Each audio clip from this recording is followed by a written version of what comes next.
Chapter 9. Sitting in the middle of my room the next morning, I ripped open box after box of presents. I don't know why I even bothered, since I just gave them a joyless glance and pitched them to the corner of the room. The pile was growing there.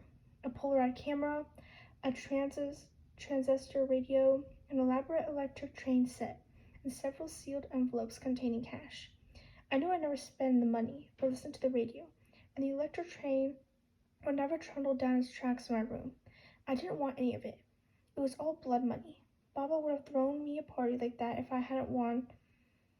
Baba would have never thrown me a party like that if I hadn't won the tournament. Baba gave me 2 presents.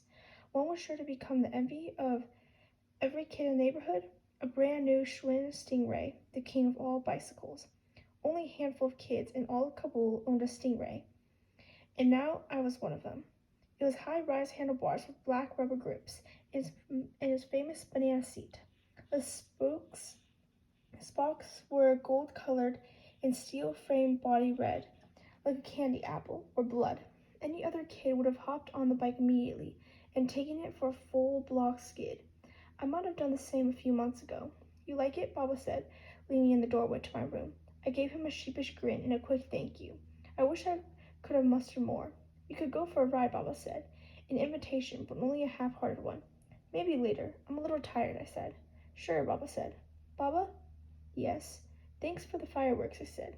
A thank you, but only a half-hearted one. "Get some rest," Baba said, walking toward his room.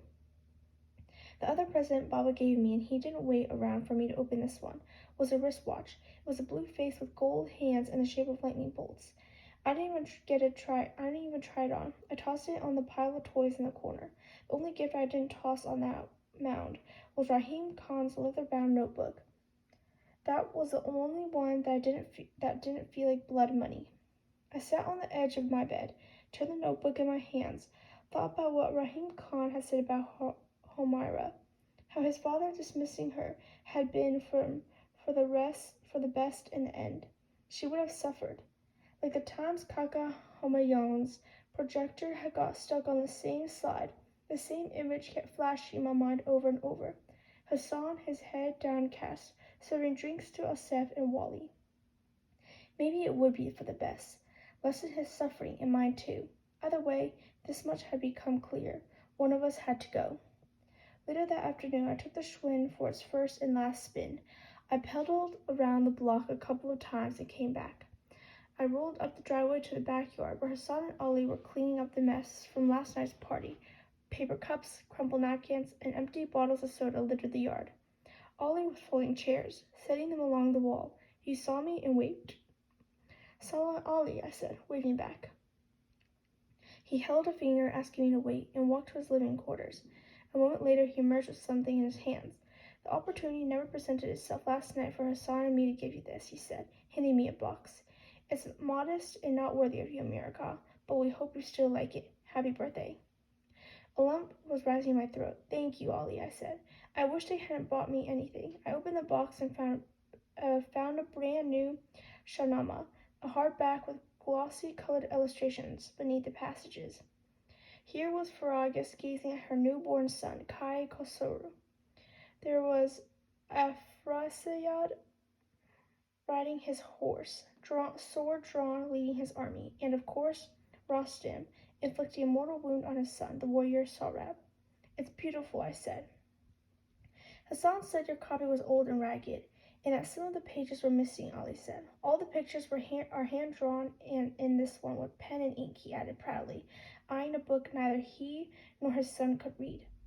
"It's lovely," I said, and it was, and I suspected not inexpensive either. I wanted to tell Ollie it was not the book, but I who was unworthy. I hopped back on the bicycle. "Thank Hassan for me," I said. I ended up tossing the book on the heap of gifts in the corner of my room, but my eyes kept going back to it, so I buried it at the bottom. Before I went to bed that night, I asked Baba if he'd seen my new watch anywhere. The next morning, I waited in my room for Ollie to clear the breakfast table in the kitchen, waited for him to do the dishes, wipe the counters. I looked out my bedroom window, waited until Ollie and Hassan went grocery shopping to the bazaar, pushing the empty wheelbarrows in front of them. Then I took a couple of the envelopes of cash from the pile of gifts in my watch and tiptoed out. I paused before Baba's study and listened in. He'd been in there all morning, making phone calls. He was talking to someone now about a shipment of rugs due to arrive next week. I went downstairs, crossed the yard, and entered Ali Hassan's living quarters by the loquat tree. I lifted Hassan's mattresses and planted my new watch and a handful of Afghani bills under it. I waited another 30 minutes. Then I knocked on Baba's door and told what I hoped would be the last in a long line of shameful lies. Through my bedroom window, I watched Ali and Hassan push the wheelbarrows loaded with meat, naan, fruit, and vegetables up the driveway. I saw Baba emerge from the house and walk up to Ali. Their mouths moved over words I couldn't hear. Baba pointed to the house, and Ali nodded. They separated. Baba came back to the house. Ali followed Hassan to their hut. A few moments later, Baba knocked on my door. "Come to my office," he said. "We're all going to sit down and settle this thing." I went to Baba's study, sat in one of the leather sofas. It was 30 minutes or more before Hassan and Ali joined us. They had both been crying. I could tell from their red, puffed-up eyes. They stood before Baba, hand in hand, and I wondered how and when I'd become capable of causing this pain. Baba came right out and asked, "Did you steal that money? Did you steal Amir's watch, Hassan?" Hassan's reply was a single word, delivered in a thin, raspy voice. "Yes." I flinched like I'd been slapped. My heart sank and I almost blurted out the truth. Then I understood. This was Hassan's final sacrifice for me. If he said no, Baba would have believed him because we all knew Hassan never lied. If Baba believed him, then I'd be accused. I would have to explain and I would be revealed for what I really was. Baba would never ever forgive me. And that led to another understanding. Hassan knew. He knew I had seen everything in that alley, that I stood there and done nothing. He knew I had betrayed him. And yet he was rescuing me once again, maybe for the last time. I loved him in that moment, loved him more than I'd ever loved anyone. I wanted to tell them all that I was a snake in the grass, the monster in the lake. I wasn't worthy of this sacrifice. I was a liar, a cheat, and a thief. And I would have told, except that a part of me was glad that this would all be over soon. Baba would dismiss them. There would be some pain, but life would move on. I wanted that to move on, to forget, to start with a clean slate. I want to be able to breathe again. Except Baba stunned me by saying, "I forgive you." Forgive? But theft was the one unforgivable sin, the common denominator of all sins. When you kill a man, you steal life. You steal his wife's right to a husband, rob his children of a father. When you tell a lie, you steal someone's right to the truth. When you cheat, you steal the right to fairness. There's no act more wretched than stealing. Hadn't Baba sat me on his lap and said those words to me? And how could he just forgive Hassan? And if Baba could forgive that, then why couldn't he forgive me for not being the son he always wanted? "Why, we are leaving, Akka Sahib," Ali said. "What?" Baba said, the color draining from his face. "We can't live here any more," Ali said. But I forgive him, Ali. Didn't you hear?" said Baba. "Life here is impossible for us now, Akka Sahib. We're leaving." Ali drew Hassan to him, curled his arm around his son's shoulder. It was a protective gesture, and I knew whom Ali was protecting him from. Ali glanced my way and in a cold, unforgiving look.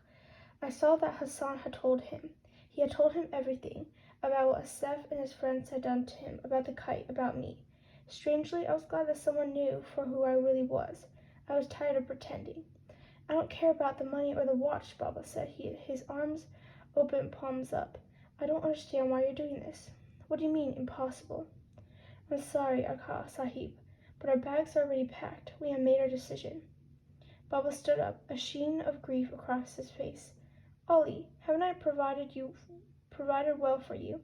Haven't I been good to you and Hassan? You're the brother I never had, Ali. You know that. Please don't do this."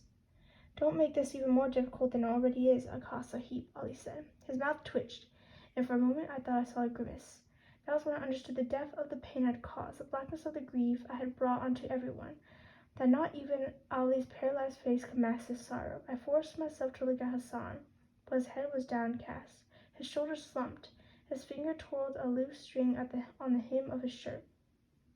Baba was pleading now. "At least tell me why. I need to know." Ali didn't tell Baba, just as he didn't protest when Hassan confessed to the stealing. I'll never really know why, but I could imagine the two of them in that dim little hut, weeping. Hassan pleading him not to give me away, but I couldn't imagine the restraint it must have taken Ali to keep that promise. Will you drive us to the bus station? I forbid you to do this, Baba bellowed. Do you hear me? I forbid you. Respectfully, you can't forbid me anything, Agha Sahib, Ali said. We don't work for you anymore. Where will you go? Baba asked. His voice was breaking. Hazarajat. To your cousin? Yes. Will you take us to the bus station, Agha Sahib? Then I saw Baba do something I'd never seen him do before. He cried. It scared me a little, seeing a grown man sob. Fathers weren't supposed to cry. Please, Baba was saying, but Ali had already turned to the door, Hassan trailing him. I'll never forget the way Baba said that, the pain in his plea, the fear. In Kabul, it rarely rained in the summer. Blue skies stood tall and far. The sun was like a branding iron searing the back of your neck. Creeks where Hassan and I skipped stones all spring turned dry, and rickshaws stirred dust when they sputtered by. People went to mosques for the 10 rakats of noontime prayer, and then retreated to whatever shade they could find a nap in, waiting for the cool of early evening. Summer meant long school days, sweating in tightly packed, poorly ventilated classrooms, learning to recite ayats from the Koran, struggling with those tongue-twisting, exotic Arabic words. It meant catching flies in your palms while the mullah droned on in a hot breeze brought with the smell of shit from the outhouse across the schoolyard, turning dust around the lone, rickety basketball hoop. When it rained that afternoon, Baba took Ali and Hassan to the bus station. Thunderheads rolled in, painted the sky iron gray. Within minutes, sheets of rain were sweeping in, the steady hiss of falling water swelling in my ears. Baba had offered to drive them to Bamiyan himself, but Ali refused. Through the blurry, rain-soaked window of my bedroom, I watched Ali hold a lone suitcase carrying all of their belongings to Baba's car, idling outside the gates. Hassan lugged his mattress, rolled tightly and tied with a rope on his back. He left all his toys behind in the empty shack. I discovered them the next day piled in a corner, just like the birthday presents in my room. Slithering beads of rain sluiced down my window. I saw Baba slam the trunk shut. Already drenched, he walked to the driver's side, leaned in and said something to Ali in the back seat, perhaps one last-ditch effort to change his mind. They talked that way a while, Baba getting soaked, stooping, one arm on the roof of the car, but when he straightened, I saw him in his slumping shoulders, that the life I had known since I had been born was over. Baba slid in. The headlights came on and cut twin funnels of light in the rain. If this were one of the Hindi movies Hassan and I used to watch, this was the part where I run outside, my bare feet splashing rainwater. I chase the car, screaming for it to stop. I pull Hassan out of the back seat and tell him I was sorry, so sorry. My tears mixing with rainwater, we hug in the downpour. But this was no Hindi movie. I was sorry, but I didn't cry, and I didn't chase the car. I watched Baba's car pull away from the curb, taking with it the person whose first spoken word had been my name. I caught one final blurry glimpse of Hassan slept in the back seat before Baba turned left on the street corner, where we played marbles so many times. I stepped back, and all I saw was rain through window panes that looked like melting silver.